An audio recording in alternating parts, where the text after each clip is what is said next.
Hello and welcome to Starside Chat, episode 22. I am your host, Zach Owens, and joining me is my co-host, Aaron Capo. Hello. How's it going? It's going well. We were talking right before the podcast, and seems like both of us have had good weeks. I got a new job at a video rental store that I start tomorrow, which I'm excited about. Yeah, that seems like it would be pretty fun, actually. I've always kind of wanted to work a part-time job there, but... I think it'll be similar, maybe, to when I worked at a movie theater, where there's just a lot of, like, chatting about movies, which I don't get in my regular life. Or we really only talk about movies on this podcast sometimes, so yeah. I'll be excited to have some other people interested in films.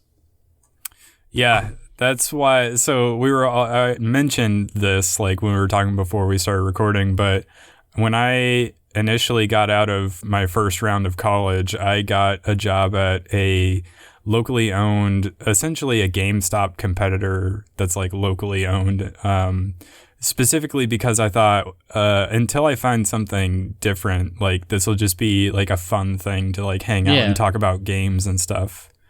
And now we get to do that on this very show. It's true. Should we get to the news? Yeah, there's actually a lot of news this week. So first up, there are rumors that a YouTube app is coming to the Nintendo Switch very soon. Now, would you use this? I don't know. I probably don't need to, but like if I was traveling, I would. I feel like just because the Switch's screen is bigger than my phone. Yeah. But it seems weird. Like I've said from the start, from the Switch's launch, that it was really weird that it didn't already have apps like YouTube and Spotify and basically like all the essential streaming apps like Hulu and Netflix and Amazon Prime. Like none of those are on there. And if like this is a sort of a thing that's supposed to compete at the same time with like mobile gaming devices like an iPad, but also like home console like the Xbox and the PlayStation 4, and literally any of those that you look at, they've all got like YouTube and Netflix apps. They've got all of it. And this like sort of strangely just doesn't have any of them. I guess they have a Hulu app, but they don't have anything else, which is weird. So, like, You would think it would have to have it. Like, I don't know if I would use it a lot, but it should definitely have it. Yeah, I don't know. I get, like, PlayStation 4 and Xbox are, you know, in addition to games, they're also media, because you can, you know, put Blu-rays in them and stuff, and there is an appeal to not having to change your input on your TV to always just have, like, well, and the Wii had them all as well. Yeah, exactly. But I don't know. I mean, you can't really put Blu-rays in a Switch, and I don't know if I want, like, if I was traveling, it's one thing to, like, watch YouTube videos on my phone, but I don't know if I want to drain the battery of the thing that I can play Zelda on to watch, like, a YouTube video. Yeah, that's a good point, but you also kind of have to think of this like a DS, essentially. So, like, the kids out there, like, if you had kids and you bought them a Switch, like, this was their one console, like, you'll get them the Nintendo thing, they may not have like an iPad. I guess like all the kids have iPads these days, but like, like say they wanted a console or they wanted like a mobile gaming platform, they would probably like to have YouTube and Netflix on it, right?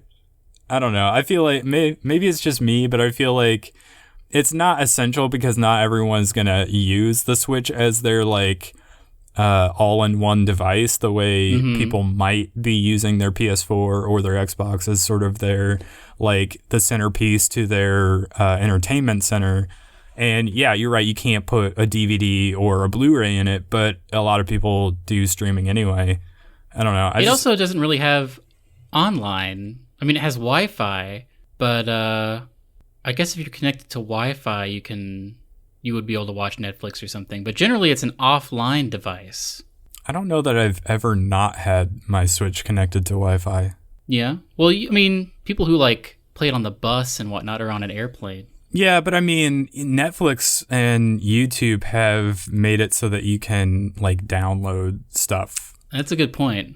And also, like, especially if you knew you were traveling, like a couple of years ago, I went with my family on a trip, and I specifically took my tablet that I never use so that I could like watch a season of Game of Thrones, because I was in the middle of like rewatching the entire series, and I didn't want to stop for however long we were going to be on vacation.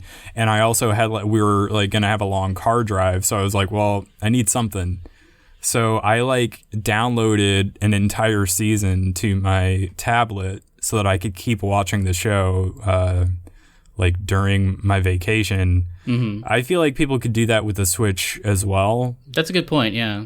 And I don't know, since you're not actually like playing anything, I wonder how quickly that would drain the battery. Yeah, I don't know. It's a good question. I guess we'll see. I mean, I feel like I would not ever use this, but I guess there is a use case for it. Well, and think about it too, like your dock's not super big. You could probably like connect this up in like a hotel room, and you've essentially kind of like a Chromecast that you just like take with you, but you can also game on it.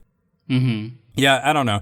We probably wouldn't use it that much, but I feel like it's one of those, it's just sort of a quality of life feature that should basically be on all consoles. So it'll be nice to have the option, even if we don't make a lot of use out of it. For sure. Moving on, apparently Brie Larson wants to play Samus Aran in a movie, and people want that to happen. This is a thing that like happened on Twitter.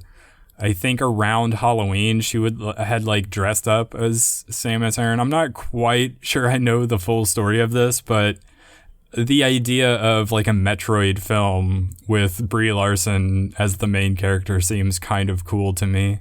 What is the plot of Metroid? I know that you're a bounty hunter and you go to a planet, and then Ridley is the bad guy, but is Ridley just a monster, or is he's a space pirate, so does he have some sort of sentience? He looks like just a mix between a pterodactyl and an alien from Aliens. I mean, you know probably about as much of the lore of Metroid as I do. I didn't grow up playing the Metroid games, but they've always looked cool to me. And I've played I've played a little bit of them, but like I don't think I've ever finished a Metroid game. So I'm not like super in touch with the story and the lore there, but a movie would be a nice way to get into that. Do you think that Brie Larson is going to explode after Captain Marvel? Probably. I kind of hope so, honestly. I've seen her in some indie movies she's done before, like Captain Marvel, obviously. And I think she's a great actress, so it would be cool. Especially, like, right now, Nintendo is sort of... they're trying to make, like, a cinematic universe almost. Like, not... They really are. They have really. The Mario movie, they got the Zelda TV show going on. They're pumping things out, supposedly. Yeah, so they're making movies and TV shows based on a lot of their like biggest properties.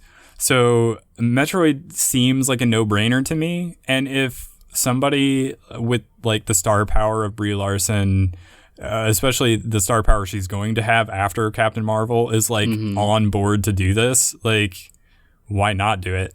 And she can like she on Instagram, like all leading up to Captain Marvel, she was posting like videos of her at the gym getting like jacked. So she is like ready to be an action star. She's not gonna like be. I mean, I'm sure she's gonna have a stunt double, but I mean, she is like ready to do an action based movie, which I assume is what Captain Marvel will be. Yeah. But I think she's a great choice for it. Yeah, I mean, I can't think of a better choice off the top of my head, but maybe it's because I've already like envisioned this version of the character, so I don't know, but. Anyway, I just thought that was interesting. Yeah. The bigger news story from last week was BlizzCon 2018. Did you get to watch any of the live stream? Not really. I don't care a lot about Blizzard games. I know that they're a big deal. Like the next Game Informer cover is all about like an old, like one of the announcements. But I don't know. Blizzard has never really been my thing. I know you're super into Overwatch, but in general, I've like of all the cons, this is not one that I usually catch the live streams of. Yeah, so I'm also not a super big like Blizzard guy. I do love Overwatch. And so I was interested to see what they were going to announce for that. But an interesting thing that they announced was that Destiny 2 is going to be free on PC because Destiny is through the Battle.net launcher. Yeah. So as long as you have that, which is free, you can download Destiny 2 for free until November 18th. Which is crazy. And I think it's the first 2 expansions as well, right?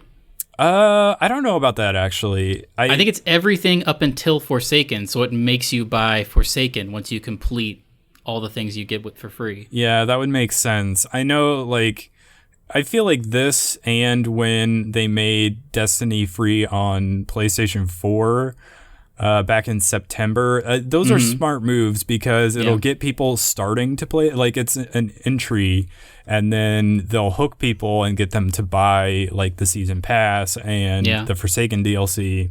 But it's nice for the people who actually do that because they, like, the price of entry has now dropped significantly. So it's a good move all around, and I downloaded it just because, like, I don't plan on like buying the Forsaken DLC and the Season Pass again on PC. Like, I'll probably just keep playing my PS4 version, but Destiny 2 runs so nicely on my computer. It's so smooth, and so like the uncapped frame rate of it is something to behold.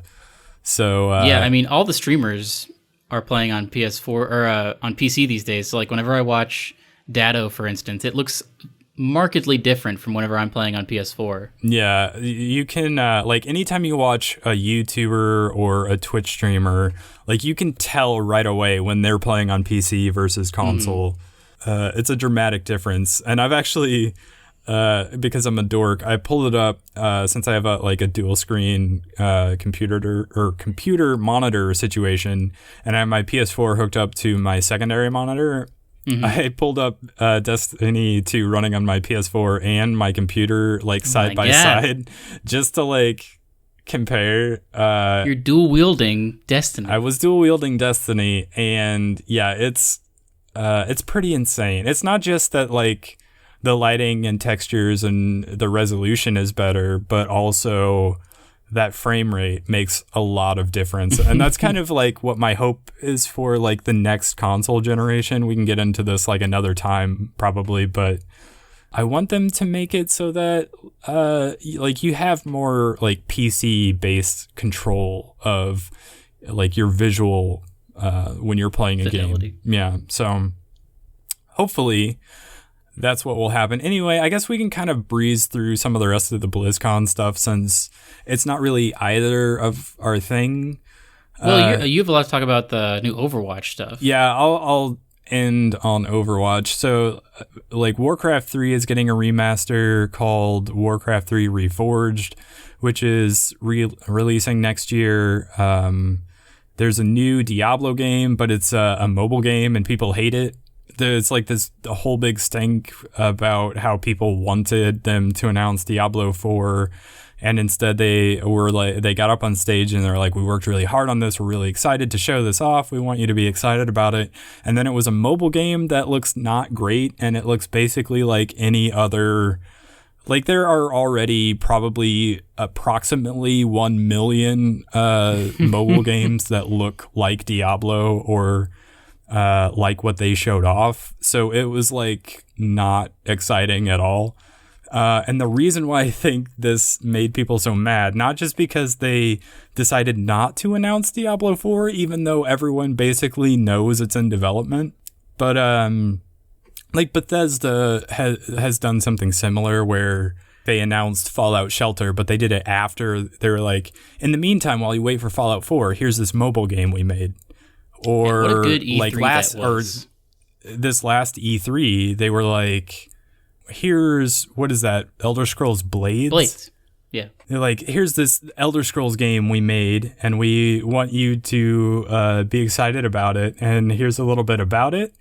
And then, but after that, they were like, here's a tease for Elder Scrolls, which is in development. So that kind of like took some of the sting out of it, and people were not mad about it. It's a weird venue because Blizzard is a pretty PC-facing company. Like World of Warcraft, obviously, is a juggernaut, and you can only play it on PC. And Diablo, even though it's on consoles now, and I believe it just came out on Switch, is also like kind of a PC thing. And it's weird that they decided to announce this on stage at BlizzCon, like to the audience that is all about PC. Yeah. There's a meme of this guy that got up. Like the first news story I saw about this was about the guy that got up during the Q&A who said, like, straight face, like, is this an out of season April Fool's joke? And then everyone cheered for him, and the guys on stage were just like pulling their collars a little bit. But it's weird because another thing is that I don't think that Blizzard is even really making this. Like, they're in charge of the assets, but I believe they partnered with a Chinese company called like NetEase or something, who has made a ton of these types of games. All around, It's just a weird. I mean, it could very well be they're tapping into that child market that play Fortnite on phones, and they're trying to like get in on that business. Well, so that's the thing. Like, this is why the guy that stood up and made that comment was kind of a douche, because, like, obviously, them developing a mobile version of Diablo did not stop them from continuing to work on the next Diablo. Mm-hmm. And yeah, they came out and said after the fact, like, we have multiple projects in the works. Yeah, well, and also, like, the developers are, they're working hard to make stuff for people to enjoy. Like, obviously, there was that big story about Rockstar and how, like, long hours they worked. Mm-hmm. So, like, this guy just being, like, an entitled PC player was kind of, not the best look. But anyway,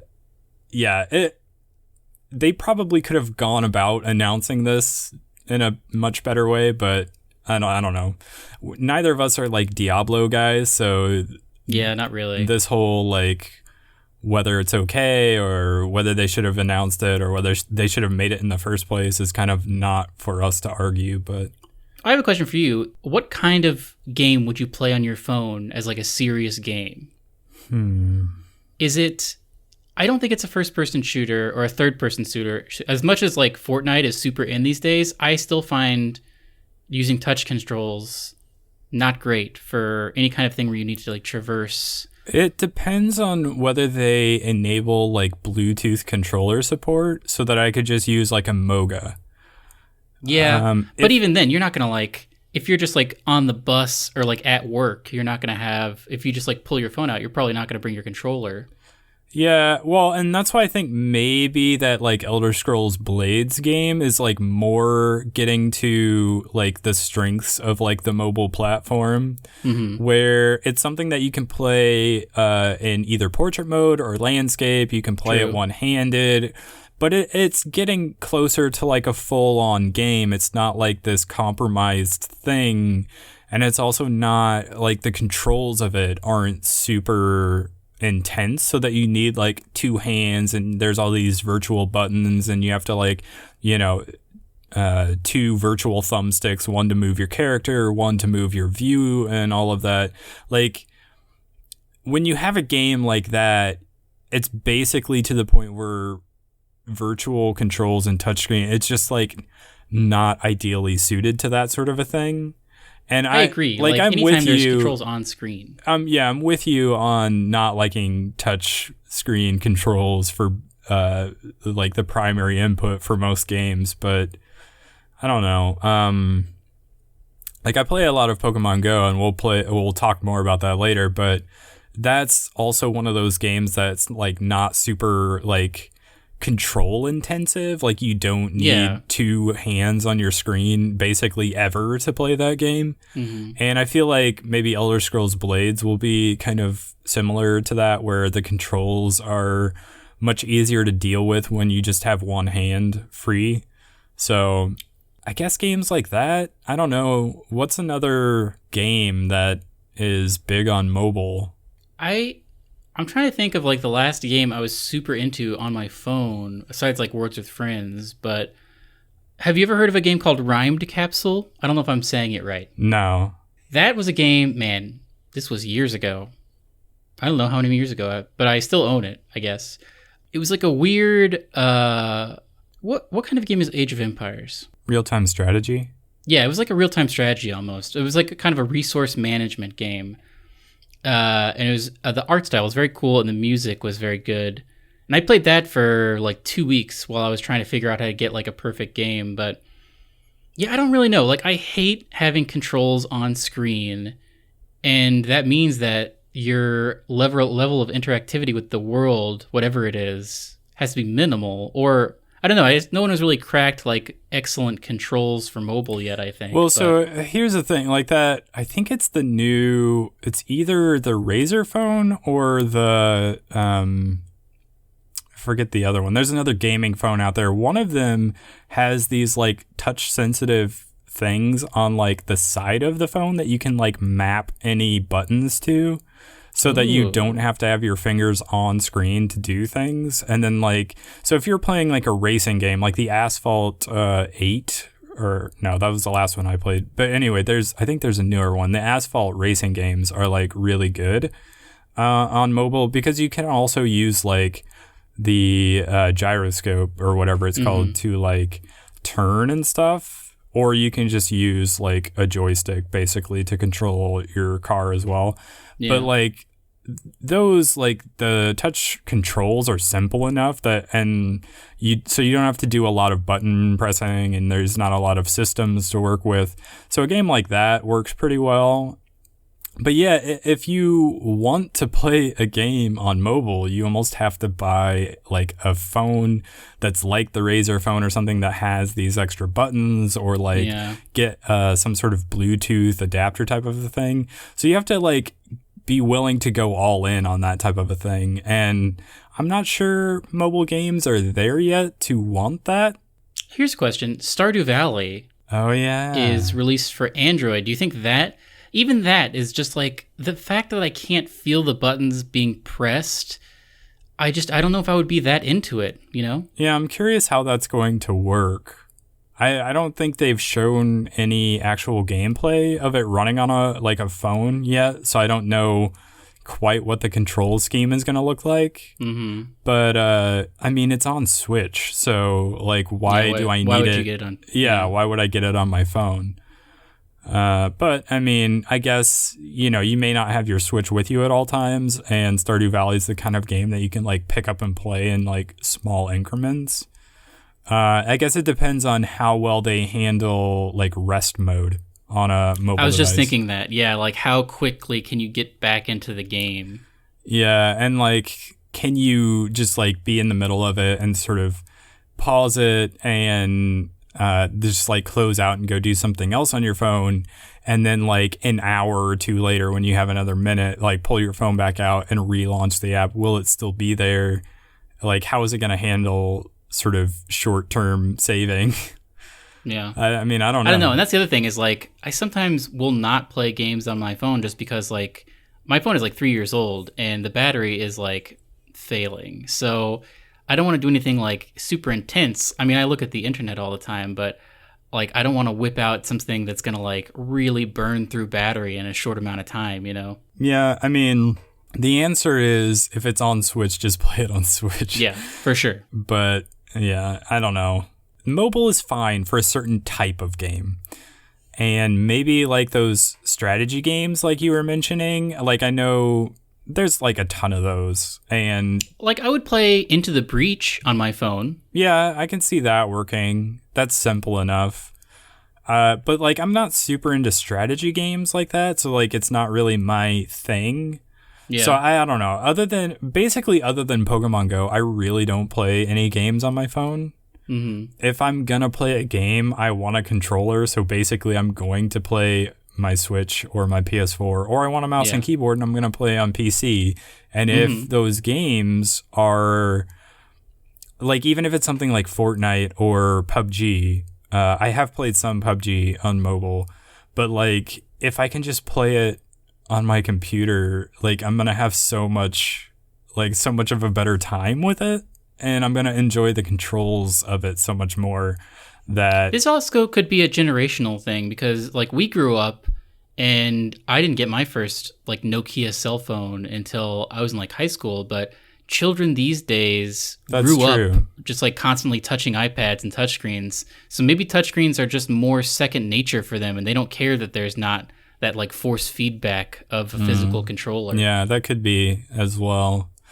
That's a very interesting thing to think about. Somebody needs to do like an in-depth piece about that, like write that story. But yeah, I mean, good point. And there have been developers who have said that like there will be console quality games on mobile, and there's a market for it. More people have a smartphone than have like PS4s and Switches and Xboxes. So I think the main thing people don't like about mobile is that it's notorious for like predatory microtransactions that like, you know, you leave your kid alone with a game and suddenly he's racked up like $300 worth of like, oh, he had to buy all these cookies in this game that costs real money. Yeah. And it's like very not well policed in general, even on like the App Store on Apple.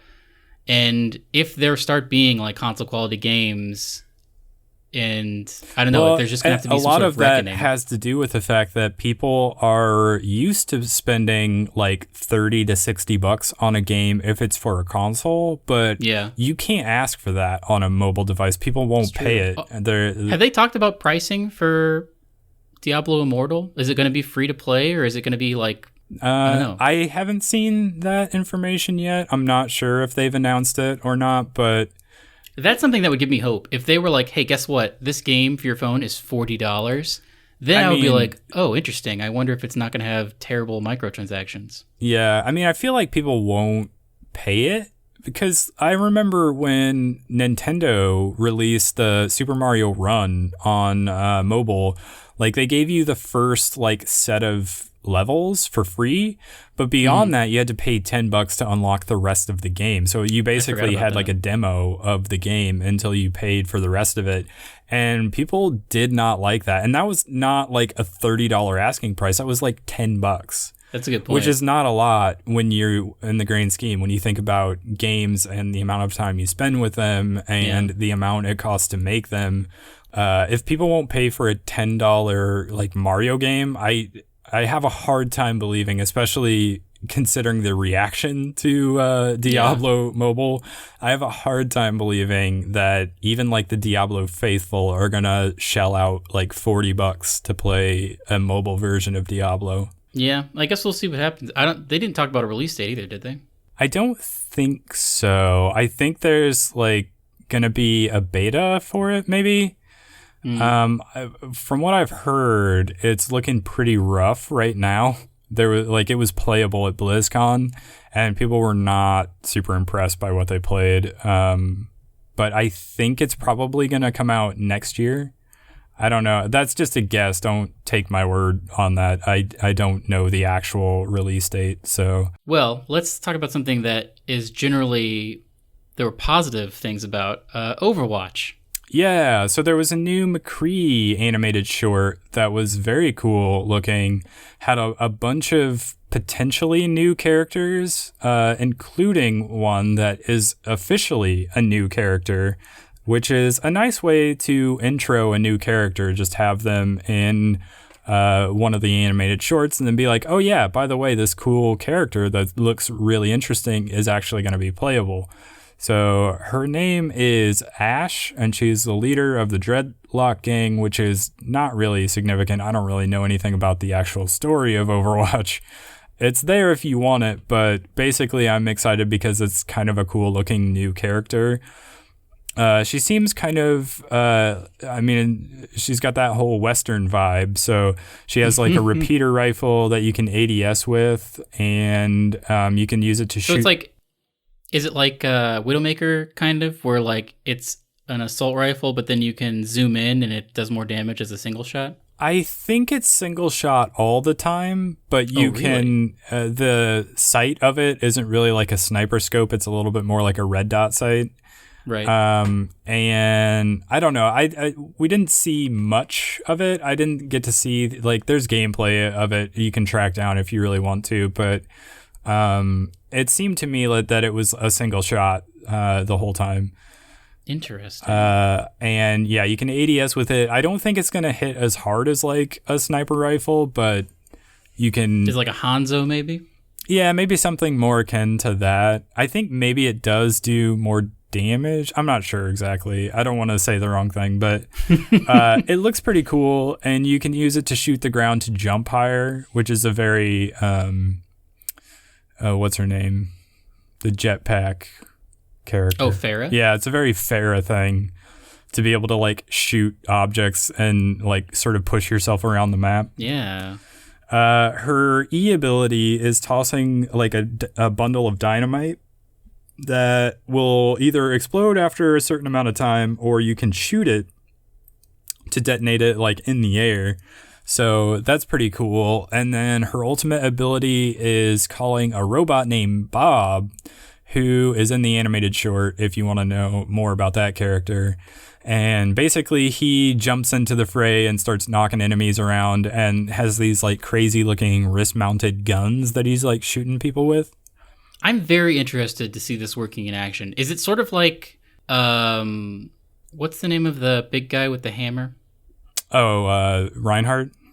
Is it like a Reinhardt thing where you activate it and he just like pushes out in front of you and everyone in a line is thrown up and then he shoots you in the air? Or is he jumping around a little bit the battlefield? He jumps in a little more like Winston, using his like little jump move where like when he hits the ground he kind of like pushes people around a little bit. Mm-hmm. And then after that he's basically a robot that like shoots all around. I don't know if he's gonna like auto lock onto targets or if he's just question. kind of like spraying wildly, or does he need to be aimed, or does he have some sort of AI?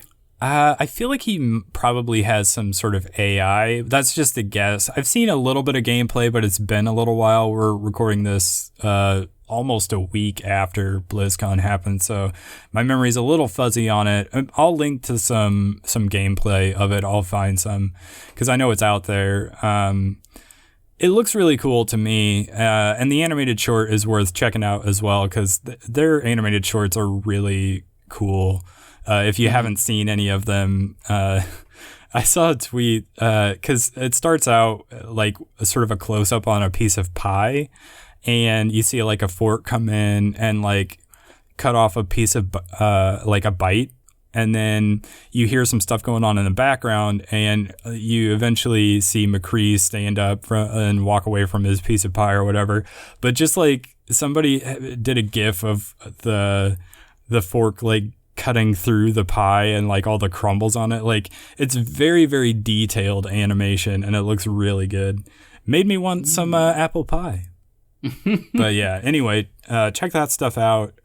I'm always a little bit excited for new characters. I guess I don't play a lot of like the assault class characters, but I kind of like them, so I'll probably check this one out.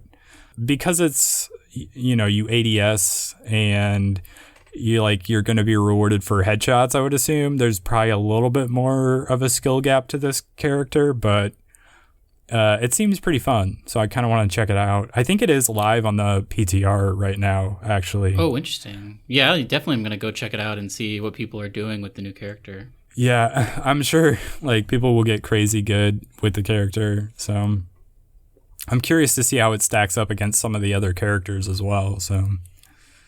Anyway, I think that's about all from BlizzCon. I guess there was a World of Warcraft Classic. Like, the game is going to go back to patch 1.12, I think is what it was, before the first expansion. So that'll be a thing you can play, I want to say, next year.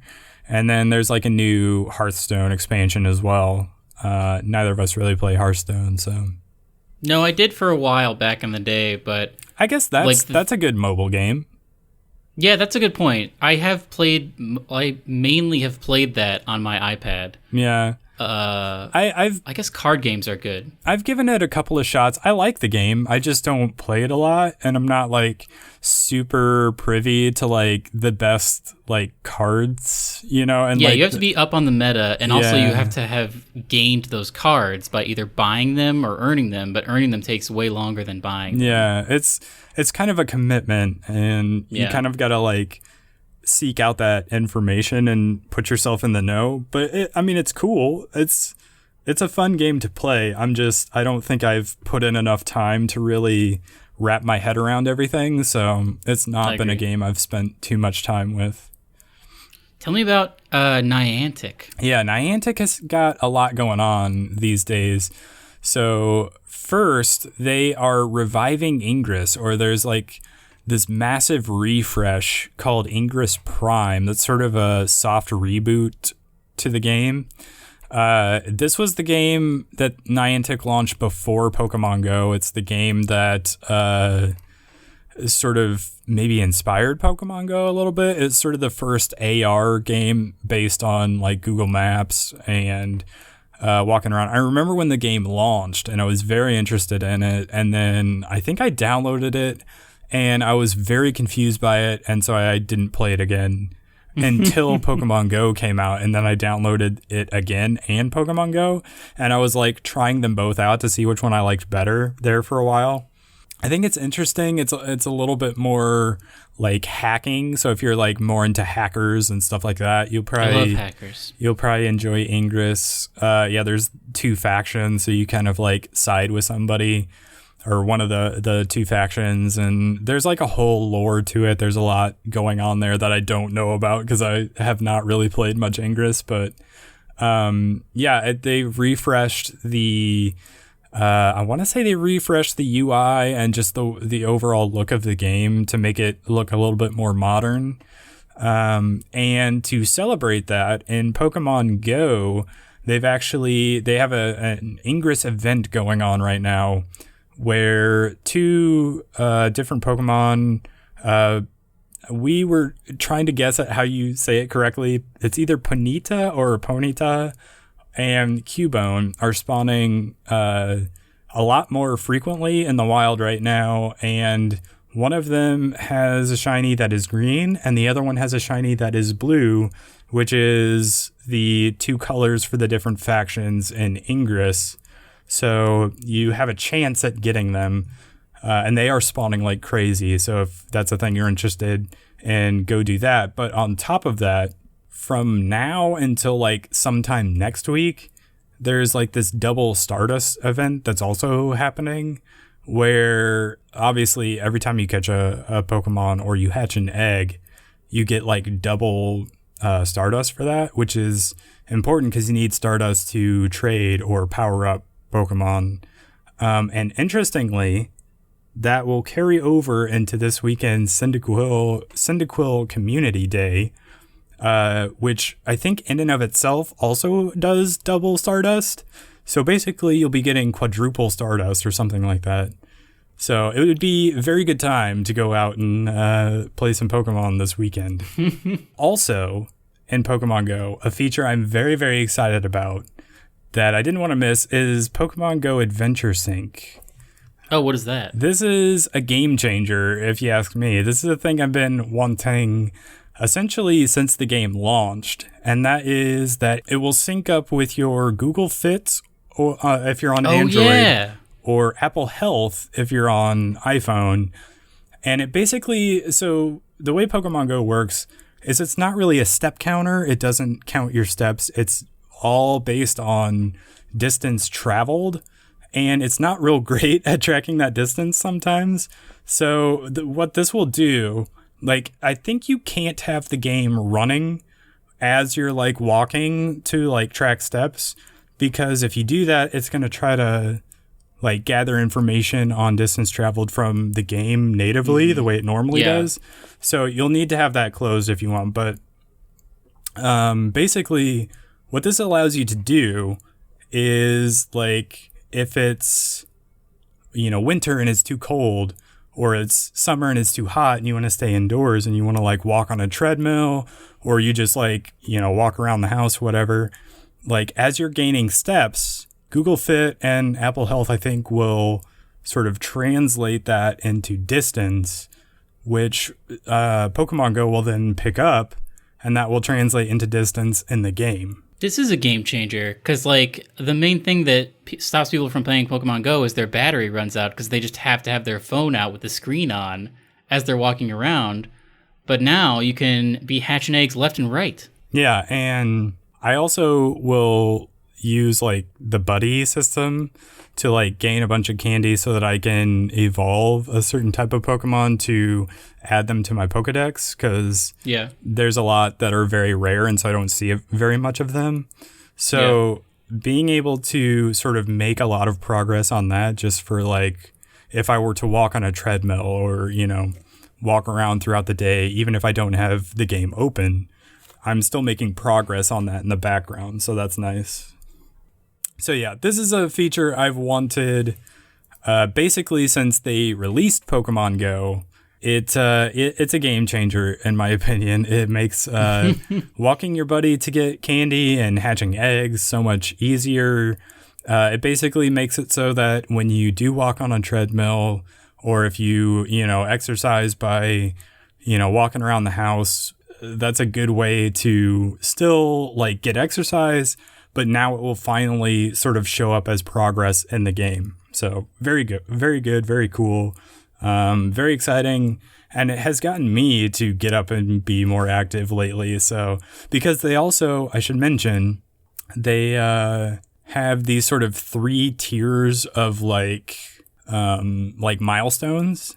So like when you get to 5 kilometers, I think it's like 20 kilometers and then 50 kilometers. At the end of the week, if you've made it all that way, you'll get like a whole bunch of stuff for doing that. So more rewards, more things to do. It's very cool to me, and I like it a lot. Gotta get a Fitbit. Well, I think it doesn't actually work with Fitbit. Oh. So I think the things you need to know, I think you can import your Fitbit data through like a Fitbit importer if you have it maybe synced with something. Actually, I don't know. I'm trying to read the post on Pokemon Go Hub, which I will link to, but they end that section by saying, sorry, Fitbit users. So I would imagine it doesn't work well with that. The other thing is Samsung Health does not work with Adventure Sync. Oh. So I think it is basically just Google Fit and Apple Health. Well, maybe support will come later on. Perhaps. Could be. Anyway, why don't you tell me about a new Zelda?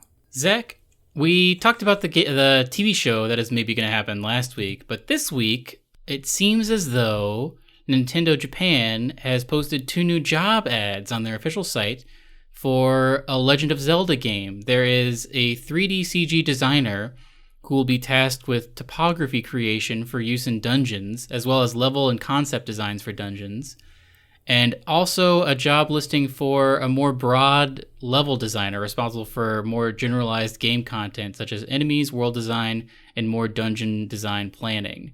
So we already knew that this was like in the works, because Breath of the Wild was, I mean, there's always going to be a new Zelda in the works. Right. But now we officially have confirmation that sometime down the line there is going to be a new Zelda, which is great to hear because I can't wait to see what they do differently for the next one. There's always an interesting new thing with Zelda games, and I am very interested to see if they do sort of an Ocarina of Time Majora's Mask thing where it's the same engine but a vastly different game, or if it's completely different and they go in a wild direction.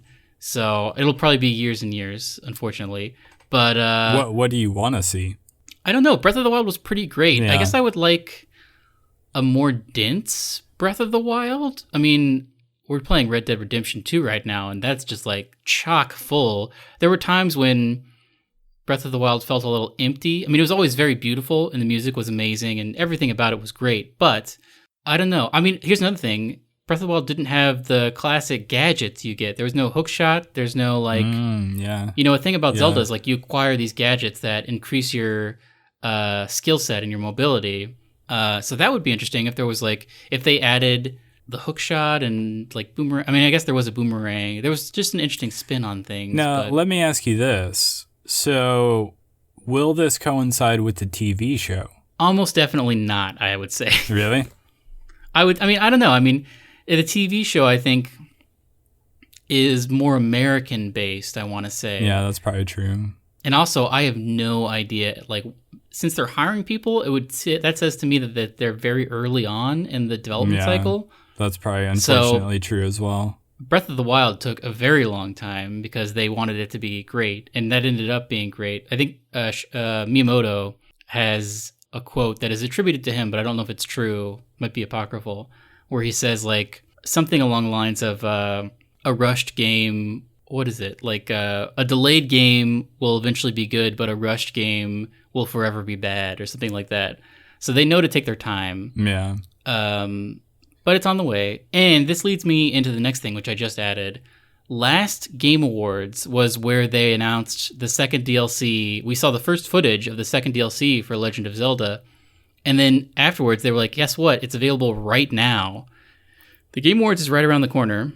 I believe it's December 6th or 7th. I wanted to speculate a little bit on what you think the crazy reveals are going to be. Do you think there's going to be a thing day of that is going to pop? Like, you think there's going to be like Mario DLC, like new worlds in Mario? That's my dream. That's what I want to happen. I would love for that to be the case. I don't know if they have more plans to do anything with Mario Odyssey. It feels like a long ways away from the actual release of the game for them to add stuff at this point. But yeah, I mean, I want them to. I would love it if they would do that. But we're over a year after the game's release. Yeah. I don't know if they haven't mentioned anything. Like, I don't think anybody is like waiting on like, you know, more content for that game, or like there's definitely not like a season pass is there to that. So what do you think? Do you think? Like, I mean, what else came out this year? Like, not a lot, honestly. Like last year, it doesn't have to be DLC. It could be a whole new thing. Like, it could be a demo for Death Stranding. Jeff Keighley is like super into. Well, but that's PlayStation. Were you talking like in general or just for like Nintendo? No, just in general. Okay.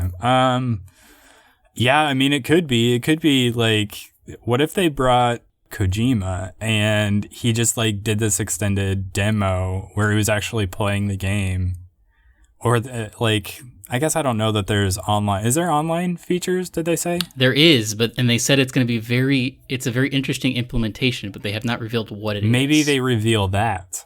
I feel like they have set a high bar last year, and this year there has to be a thing where they show something that blows everyone's mind, and then they're like, it's available now. Do you think that's asking for too much, or do you think they realize they did that last year and they're going to try to do it this year?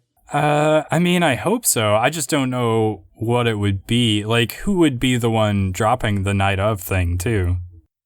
I don't know. I mean, that's a good question. I guess, like, they might drop, like, day of, like, Spider-Man DLC. But that's all planned out, though. Yeah. Oh, you want something, like, nobody knows of yet.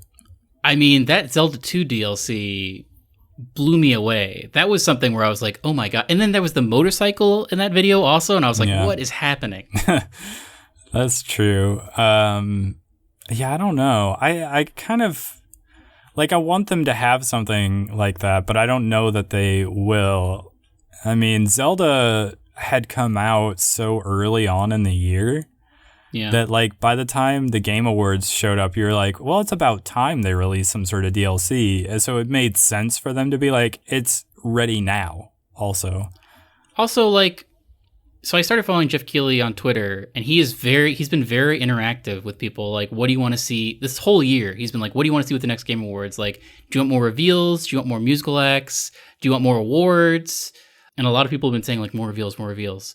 And he's been canvassing, and like he said cryptic stuff like I can't believe the things that we're going to reveal at the Game Awards. And obviously some of that is just like to drum up hype, but I like to believe that he has such good relationship with people because he's been around for so long. He's got to have at least one or two things that'll be pretty impressive. I mean, this is like the winter version of E3 almost. Like, it's being built up. This is pretty much the last show of the year, you know? It's true. And it's right before Christmas. Yeah, and it has sort of become more of like almost a like platform to have these big sort of announcements.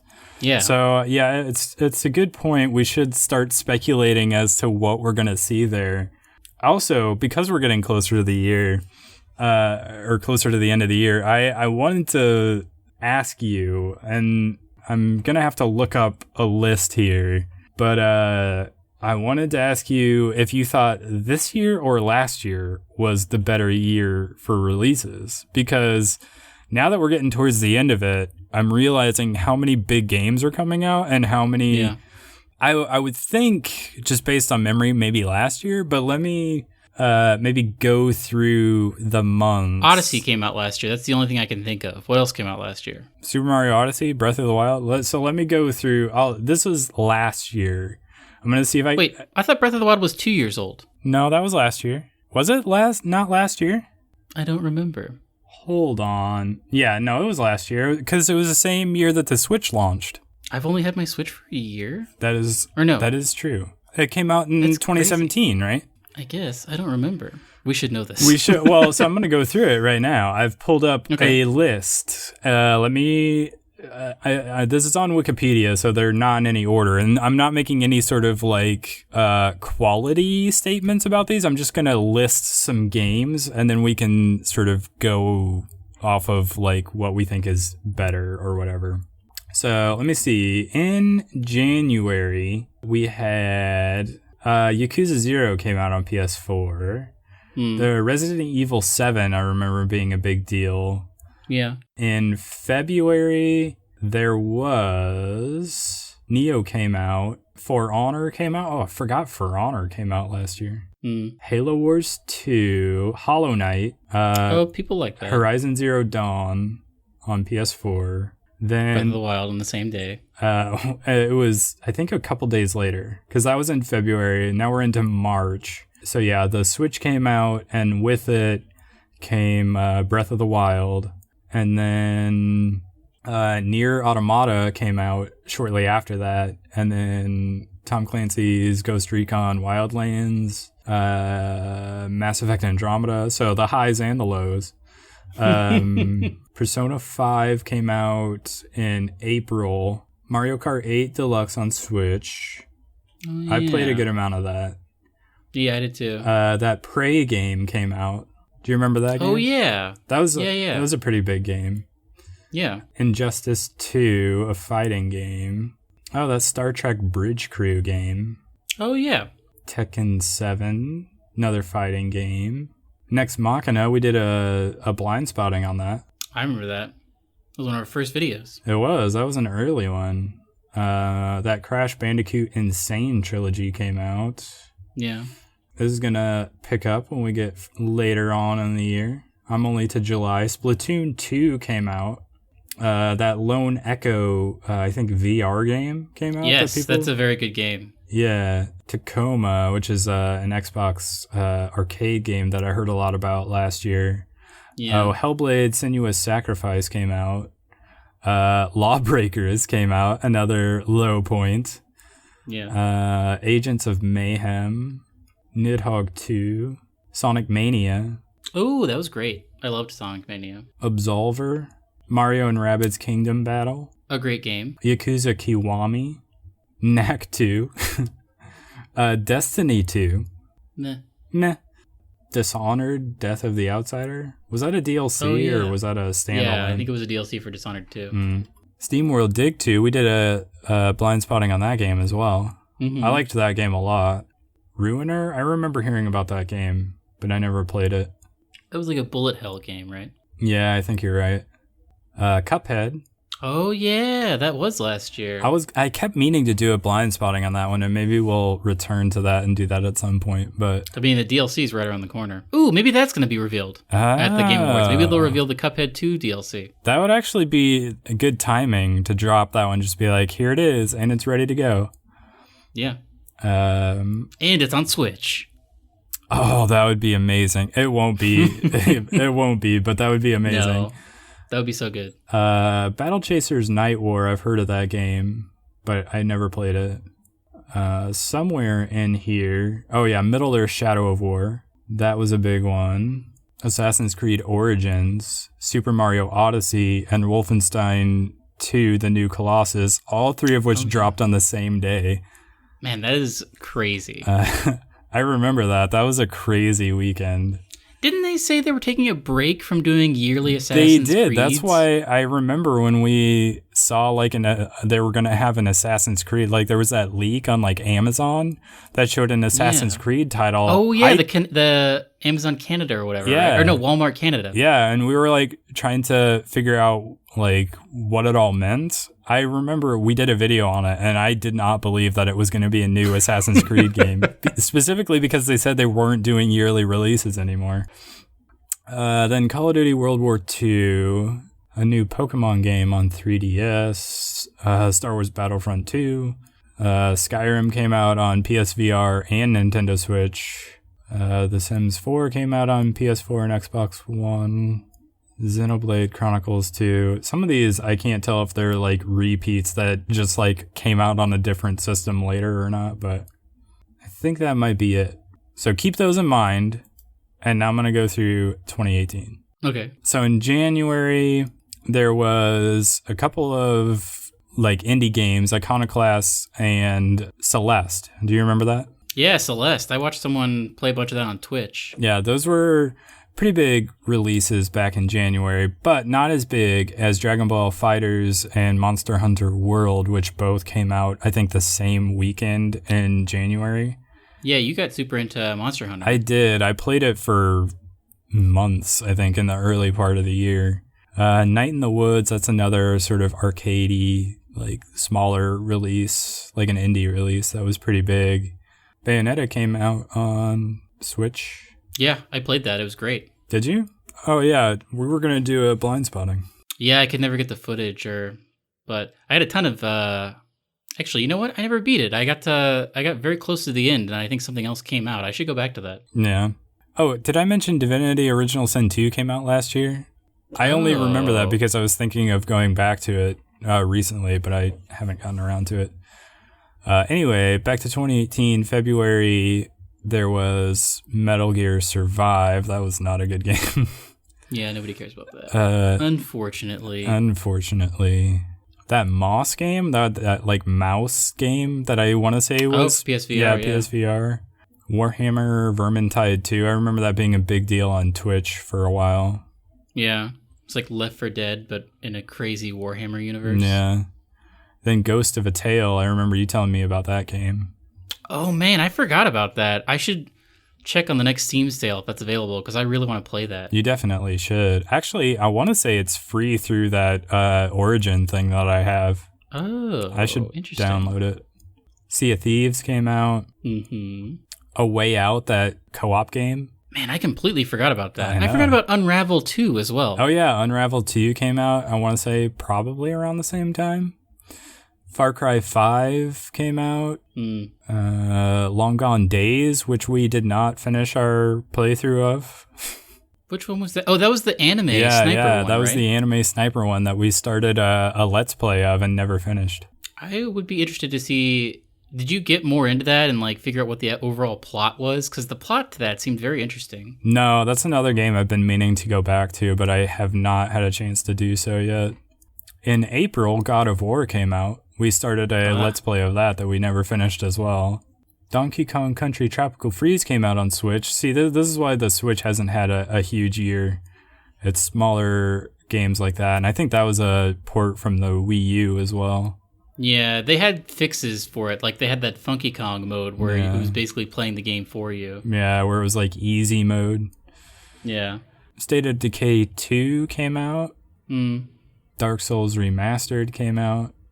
Oh yeah, Fallout Shelter came out on PS4 and Nintendo Switch, which I remember now because I played a lot of it on Switch over the summer, about the same time that you and I both played through...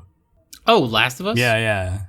You remember? Yeah, man, we burned through that game in like 2 weeks. Yeah, we played it very quickly. And it was very cool. But I remember specifically, like, Fallout Shelter had come out, and I had started playing that. And then, like, shortly after that, there was a sale on that game, so you and I both played it. Mm-hmm. That was great. Hollow Knight came out for Switch. Fortnite also came out on Switch. That horrible Jurassic World Evolution game came out. Oh, yeah. Mario Tennis Aces came out on Switch. The Crew 2, which we were going to do a video on and then we didn't get around to it. Red Faction Guerrilla Remastered Edition, which we did do a video on. Oh, yeah. Yeah, we did a video on that. Captain Toad Treasure Tracker. I meant to get into that, but I just never bought it. It looked fun to me. Yeah. And then Octopath Traveler came out. Sonic Mania Plus, was that DLC or just a new thing? DLC, new characters, new mode. Aha. Dead Cells came out in August. Do you remember that game? Yeah, a bunch of people I watch on Twitch got very into it for a while. It's a great roguelike. Yeah, it seemed really cool. Oh, and then that We Happy Few game. They look kind of Bioshock-y. Yeah, I was not super into that. I was kind of curious about it, but I only wanted to watch people play it. I didn't want to actually play it myself. Guacamelee 2. Into the Breach. A great game. Have you still been playing it? I was actually playing it while I was waiting for you to get onto it. Oh, really? Yeah. I mean, it's so easy. Just pop in, because it, like, no matter where you are when you leave the game, you're right back there. So you can just, like, play for any amount of time. It opens and closes so quickly. It's just, like, the perfect time waster game. Mm-hmm. Then in September, there was the Forsaken DLC for Destiny 2. There was Spider-Man, Shadow of the Tomb Raider. Oh, yeah. Forza Horizon 4, Mega Man 11, Assassin's Creed Odyssey, Super Mario Party, Call of Duty Black Ops 4, Starlink Battle for Atlas, Soul Calibur 6, Red Dead Redemption 2, and then still to come, oh gosh, The Quiet Man, which I've seen some footage of and it looks awful. Yeah, I haven't seen anything about that since E3, and that was just like, I could not figure out what that was supposed to be. There's some, I think even Game Informer was playing some of it during their Extra Life event that they had going on last week. And I've seen some other people playing it as well, and it just is terrible. From everything I've seen, it's probably the worst game of 2018. Oh my god. It's that bad. Anyway, that Tetris Effect game that looks really interesting to me is coming out in November. Fallout 76 and Pokemon Let's Go Pikachu and Eevee and Battlefield 5 and Darksiders 3. Oh yeah, I'll pick that up. I played the first two. And then in December, Just Cause 4 and Super Smash Bros. Ultimate. Oh yeah. And I think that's about it for all the big ones that I am seeing from this list. I hope you were taking notes, because I was not. I'm now going to ask you, which year is the bigger year? Well, it's hard to argue with the launch of a console. Yeah. Like, the fact that Switch came out, and we got a Zelda, and we got a Mario, and both of them were amazing entries. Like, zero other things could have come out last year, and it could still be pretty great. I mean, definitely from Nintendo's perspective, last year was a much better year than this year. The fact that we have Red Dead and Spider-Man and Black Ops and God of War. Yeah. There were some heavy hitters this year on Sony's side. There were a ton of heavy hitters this year. But again, like, a whole console came out last year. Like, the Switch was, and still is, a powerhouse, I feel like. Like, so many indie games. Like, I've read so many things where people who put out stuff on every console and PC are saying, like, oh man, my indie game is selling the best on Switch for whatever reason. Yeah. And it continues to do well. So I don't know. I mean, maybe I do say last year, because Zelda and Mario were both such solid games, and I love my Switch. I think last year there might have been like higher highs with like Breath of the Wild and Super Mario Odyssey, but like lower lows with like Mass Effect Andromeda and Destiny 2 and some of those games that were like super big disappointments. So maybe higher highs and lower lows last year. I don't know. I think it'll be interesting. We can like, when we get to the end of the year, we can do like top fives or whatever. We should. I definitely want to. And maybe we can look at this a little bit more in depth, where I'll like actually make a list so I don't have to like slowly read everything out, and it'll be better. But yeah, I was thinking about it the other day, and I was like, I want to challenge Capo to tell me which year he thought was better, but we can get more into it later. But yeah, I'm sure we'll do like end of the year roundup things, especially after the Game Awards. We'll probably do like a pre-Game Awards, post-Game Awards type thing, because I'm sure there will be a ton of news from that as well. So yeah, anyway, I just thought that would be interesting. It's an interesting little exercise. Yeah, so what have you been playing or watching this week? Zach, this is just a brief thing. We've all seen that video of that man eating that watermelon. You've seen that, right? No. Old man video, how to eat a watermelon. He puts like marshmallows into it. He eats a whole watermelon. I have not seen this, but I want to. Really? It's a great video. I like to watch people eat things because I like the sound of it. But I had seen that video years and years ago, probably like 5 years ago. You like the sound of people eating stuff? Yeah, it's Are great. you an ASMR guy? I don't know. I like to watch videos of dogs licking things. Does that make me an ASMR guy? I think it might. Or do I just like dogs? I think it might actually, because there's a lot of people that can't stand the sound of people like eating things or like licking or like lip smacking, that kind of thing. So you might be an ASMR guy. Who can say? Anyway, this is a great video of an old man eating a watermelon and telling you how to do it by eating little troughs into it and then putting marshmallows in that trough. Anyway, I watched that video like 5 years ago, didn't think anything of it. Then this week, he posted another video, and I realized this man, who goes by Feature Man on YouTube, has just been posting videos like every day for years. He has like over 1,000 videos, and they're really weird. Like, some of them are just him sitting at his computer talking about the stock market. Some of them are him dressed as a cowboy doing covers of songs at his piano. A majority of them are him being like, here is a $3 lunch you can make. Just make a bunch of macaroni. I got this macaroni for $1. And then dump a bunch of tuna fish into it. I got this for $1. And then throw some pumpkin pie M&Ms in there. Every one of his recipes includes like raisins or pumpkin pie M&Ms, and it doesn't make any sense. He'll like put pumpkin pie M&Ms on pizza. But anyway, it's this insane old man who sings and I guess was in a bunch of old movies, but I've been watching all of his just like crazy cooking things, and it's really improved my day. So go check out Feature Man on YouTube. But what about you, Zach? Have you been watching anything? Not lately, because I've been busy with like school stuff, but also I've been playing a lot of Red Dead, so I haven't made a lot of time for watching stuff.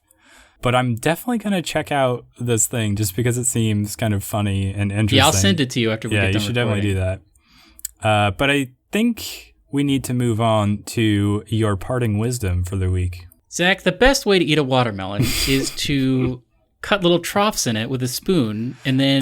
That's somebody else's parting wisdom. Let's see. What do I know? I find that I'm just sort of talking and trying and hoping that I come up with something. Sometimes you start a sentence and even you don't know where it's going. KFC has great mashed potatoes. We're going to end up starting like a fast food segment for you. I love... Oh, that's a good point. Hold on, let me look at my fast food blog. You keep a fast food blog? Yes. I didn't know this. No, I mean, it's not, I don't maintain it. Oh. But I just have like a bunch of things I look at. There was something that I thought was newsworthy that happened recently. Ooh. IHOP is whipping up a crazy looking Grinch green pancake for the release of the new Grinch movie. So everybody should go eat that. I'm more of a Perkins guy. Yeah, I have to agree. But it's better. Actually, don't go to IHOP. Yeah, go to Perkins and imagine that what you're eating is green. And then maybe that's some great wisdom. And then maybe go to that movie. I don't know. Maybe don't even go to the movie. Just go get some pancakes. That's my wisdom for the night. Basically, go eat pancakes. And is it time to start listening to Christmas music and watching Christmas movies and stuff like that yet? I feel like after Thanksgiving is when you should do that. So yeah, it depends on who you talk to, but you're either an after Thanksgiving person or like as soon as November rolls around, it's like time.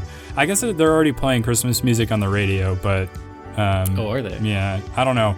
It seems a little early for me. I might wait like another week or two, but definitely go to Perkins and eat some pancakes. Not a sponsor. I just think you should eat pancakes.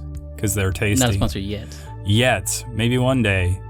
But that's going to do it for this episode of Starside Chat.